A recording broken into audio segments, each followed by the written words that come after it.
Olá pessoal, eu sou o professor Ricardo, você está no canal Educação em Física. Hoje gravando nossa aula de termodinâmica, aula 8, última aula dessa playlist de termodinâmica. Hoje vamos falar sobre segunda lei da termodinâmica e depois a gente vai falar sobre o ciclo de Carnot. Bom, o que diz a segunda lei da termodinâmica? Muitos físicos, muitos pesquisadores contribuíram para que o enunciado final da segunda lei da termodinâmica fosse concluído, que essa segunda lei fosse formulada. Dois desses enunciados a gente pode resumir aqui no quadro. Ó. Primeiro, é impossível para uma máquina térmica que opere em ciclos converter todo o calor em trabalho. Vamos relembrar o funcionamento de uma máquina térmica? Aqui a gente tem a nossa máquina, ela recebe calor de uma fonte quente, parte desse calor é convertido em trabalho, então energia térmica convertido em energia mecânica, e parte desse calor é rejeitado, não é aproveitado para a finalidade para que a máquina foi concluída. Esse calor volta para o ambiente através de uma fonte fria. Então, o que esse enunciado da segunda lei da termodinâmica nos diz? É impossível pegar todo esse calor que está sendo fornecido para a máquina e transformar 100% em trabalho. Uma parte, inevitavelmente, vai ser perdida.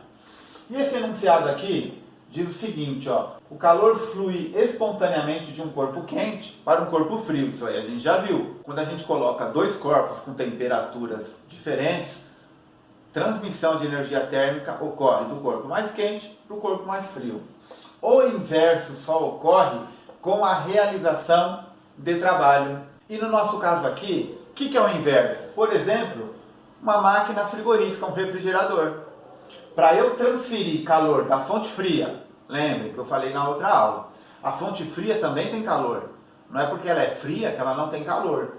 Para eu tirar calor da fonte fria e mandar para a fonte quente, eu preciso realizar trabalho. Esse trabalho vem como? Através de uma fonte externa ao dispositivo, à máquina. Então eu tenho que pegar energia de uma outra fonte, essa energia vai fazer com que dessa fonte fria seja retirado calor e aí joga para a fonte quente. Então esse processo da fonte quente para a fonte fria, ele é espontâneo.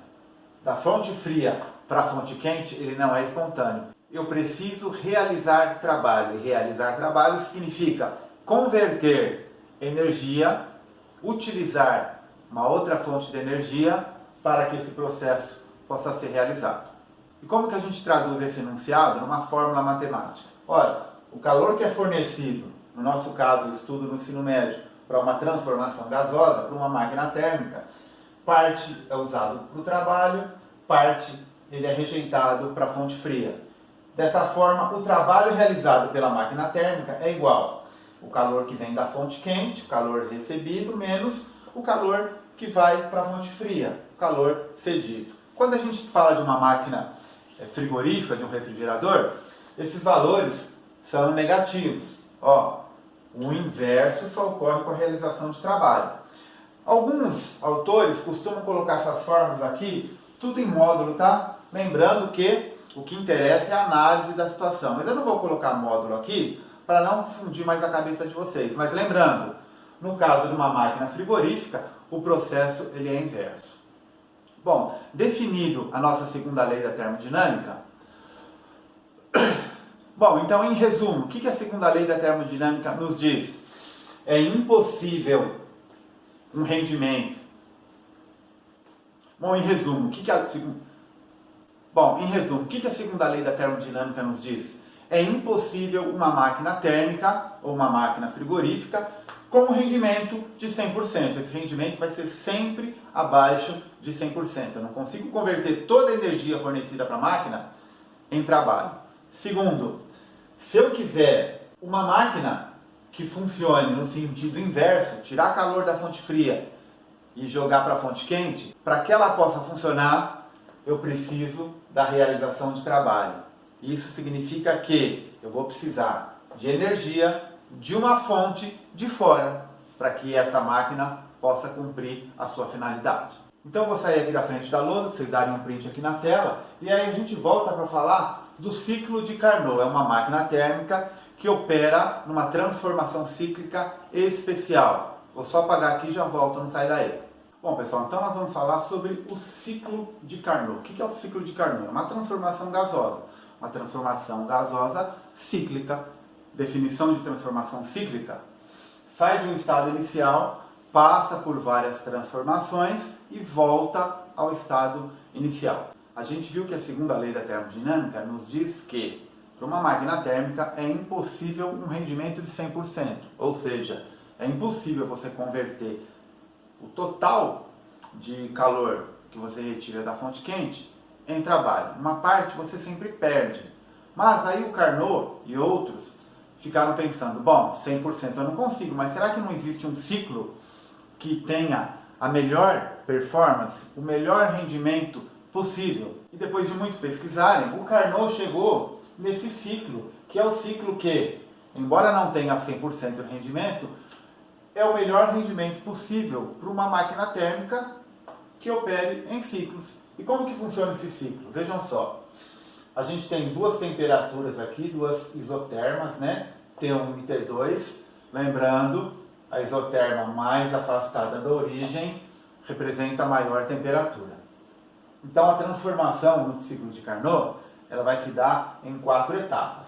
De A para B, de B para C, de C para D, de D para A. Agora vamos analisar cada uma e tentar identificar as propriedades dessas transformações, dessas etapas. Então vejam só, da etapa A para a etapa B é uma expansão isotérmica, porque a temperatura não varia, toda a transformação se dá à temperatura T2 e aumento de volume. Então uma expansão isotérmica. De B para C também é uma expansão, o volume aumentou, porém é uma expansão adiabática. Lembrando, transformação adiabática é aquela que não há troca de calor com o ambiente. Do estado C para D, agora é uma compressão, o volume diminui. Que tipo de compressão que é? Uma compressão isotérmica, a mesma temperatura. Podemos ver que a transformação se dá na mesma temperatura T1, menor que T2. E na volta, para encerrar o ciclo, uma nova compressão, dessa vez adiabática. Mudou a temperatura, mudou o volume e mudou a pressão. Porém, não a troca de calor com o ambiente. Então, este é o ciclo de Carnot. Duas expansões, duas compressões.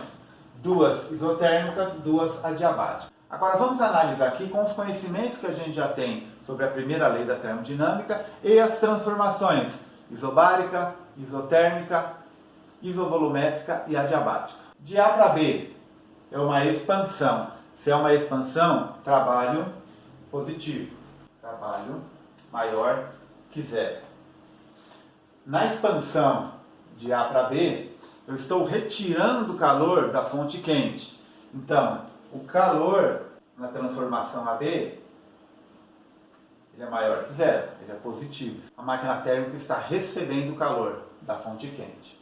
É uma expansão recebendo calor isotérmica, na mesma temperatura. Se é a mesma temperatura, a temperatura do estado A é igual à temperatura do estado B. Não há variação de temperatura. Se não há variação de temperatura, não há variação de energia interna. Então, 4 conclusões. Trabalho positivo, que é uma expansão. O sistema está fornecendo energia mecânica para o ambiente. Troca de calor. Tem troca de calor, o sistema está recebendo calor da fonte quente. Porém, tudo isso se dá a uma mesma temperatura, não há variação da energia interna, pela primeira lei da termodinâmica. Então, nessa situação, o trabalho é igual ao calor, porque não tem variação de energia interna. Segunda situação, também é uma expansão, não é? Então, o trabalho também é maior que zero.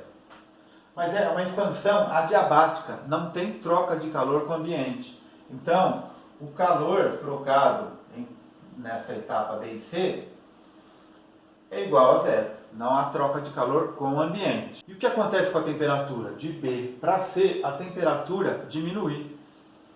Então, a temperatura em C ela é menor que a temperatura em D. Se existe variação de temperatura, a variação da energia interna é diferente de zero. E se eu estou diminuindo a minha temperatura, a energia interna do sistema também está diminuindo. E de C para D? De C para D é uma compressão. Na compressão o trabalho é menor que zero. E o calor? Na compressão, eu estou recebendo energia mecânica do meio e estou cedendo calor para a fonte fria. Então, o calor na etapa CD é menor que zero. Cedendo, rejeitando o calor, dispensando o calor para a fonte fria. A temperatura é uma isotérmica? É. Então a temperatura em D é a mesma da situação C. Se não há variação de temperatura, variação de energia interna é igual a zero. E na etapa DA é uma compressão, o trabalho é negativo. É uma transformação adiabática, não a troca de calor. Então, calor da situação D para A é igual a zero. Transformação adiabática sem troca de calor. E a temperatura? A temperatura aumenta. Ela vai de T1 para T2. Então, a temperatura em A é maior que a temperatura em D. Se tem variação de temperatura, tem variação da energia interna. Então, a energia interna é diferente de zero. Muito importante, pessoal, essa análise, tanto para o ciclo de Carnot, como qualquer outra transformação cíclica. Isso aqui é indispensável para a gente resolver os problemas, os exercícios que a gente vai encontrar pela frente. E o rendimento de uma máquina térmica que opere segundo o ciclo de Carnot? Aquilo que a gente viu para o rendimento continua valendo. Trabalho sobre fonte quente, ou o rendimento é igual a 1 menos o calor que vai para a fonte fria sobre o calor que vem da fonte quente. Agora, uma peculiaridade de uma máquina térmica que opere segundo o ciclo de Carnot é que o calor da fonte fria e o calor da fonte quente é igual à razão da temperatura da fonte fria em relação à temperatura da fonte quente. Isso aqui só vale para o ciclo de Carnot. Então, isso nos dá que o rendimento pode ser 1 menos temperatura da fonte fria sobre a temperatura da fonte quente. Pessoal, ciclo de Carnot, transformação cíclica, sai do estado inicial, passa por várias transformações, retorna ao estado inicial. Lembrando, na transformação cíclica, ΔU é igual a zero. 4 transformações, 2 expansões, 2 compressões, 2 isotérmicas, 2 adiabáticas. Podemos fazer essa análise para cada etapa e, para calcular o rendimento dessa máquina, além da fórmula que a gente já tinha achado para o rendimento de uma máquina térmica, podemos acrescentar que a razão entre o calor da fonte fria e o calor da fonte quente é igual à razão entre a temperatura da fonte fria e a temperatura da fonte quente. Podemos substituir então nessa fórmula do rendimento. Lembrando, hein, pessoal, cuidado, temperatura em Kelvin. Se fizer esse cálculo com temperatura em graus, dá tudo errado, tá? Então eu vou sair agora da frente da lousa, vocês darem um print na tela e a gente volta com o exercício de aplicação.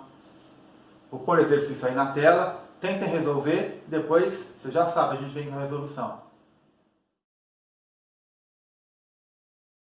Então tá aqui, pessoal. O que o enunciado nos diz? Que a turbina de um avião trabalha entre as temperaturas menos 33 graus Celsius e 127 graus Celsius.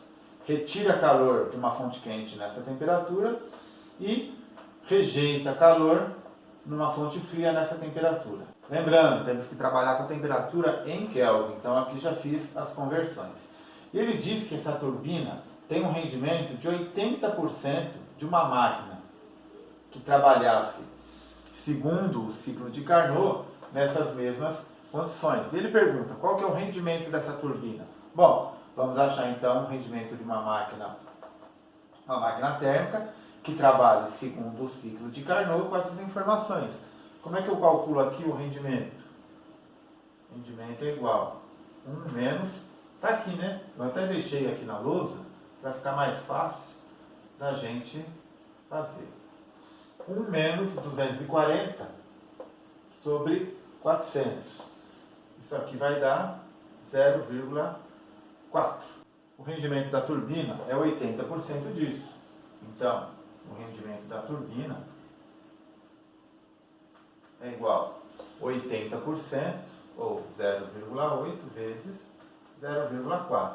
Rendimento da turbina, então, 0,32 ou 32%. Tá? Pessoal, terminamos o estudo da termodinâmica. Vou deixar uma lista de exercícios. Tentem fazer. Se tiver dúvida, assiste esse vídeo e aos outros também. Já sabe. Se ainda assim a dúvida persistir, deixe seus comentários que nós iremos responder. Eu sou o professor Ricardo, você está no canal Educação em Física. Espero você no próximo vídeo. Até lá!